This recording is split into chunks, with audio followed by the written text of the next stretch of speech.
Leslie got the sobriquet at that workshop of the lion tamer. She dealt with high-level people who had personality issues. She's been a delight to deal with all these years, and I'm so happy that she's here to do this again. She presented a year or two ago. Yes. And so I'm happy to have her back. So please welcome Leslie Austin. Thank you. It's so nice to see so many familiar faces and so many new faces. My brand is the Lion Tamer.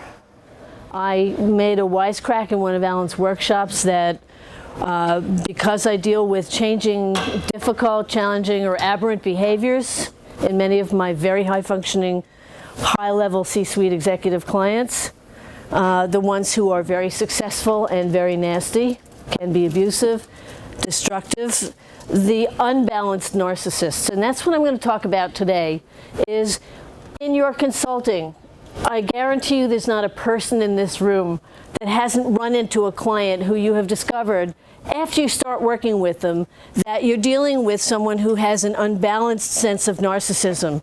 And they can drive you crazy. And they can be infuriating. And you can get really caught up in a kind of turf war or battle with them, which is completely non-productive for everybody, including, believe it or not, them. And so I want to talk about why they behave that way, what the key points are, and what you can do in terms of practical tips to negotiate and manage with them. So I want to make a few qualifications first.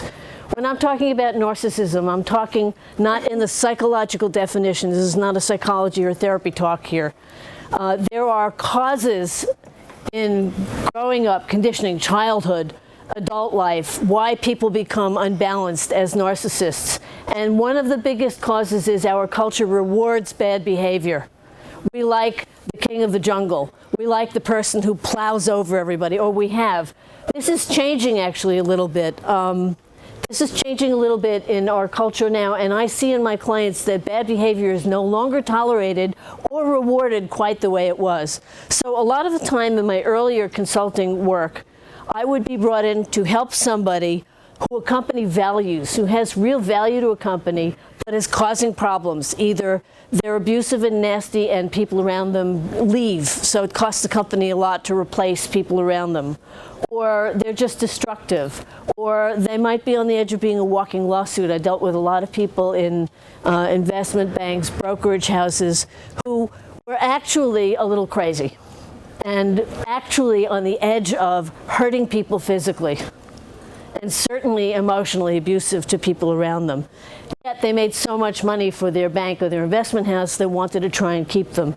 I'm a big believer in salvation. I'm a big believer that everybody has good in them, and I'm also a very firm believer that if you understand why people learn to behave that way, you really can support them and help them to shift. And if you can, everybody who works around them benefits, their family benefits, and most importantly, they benefit and they become happier people.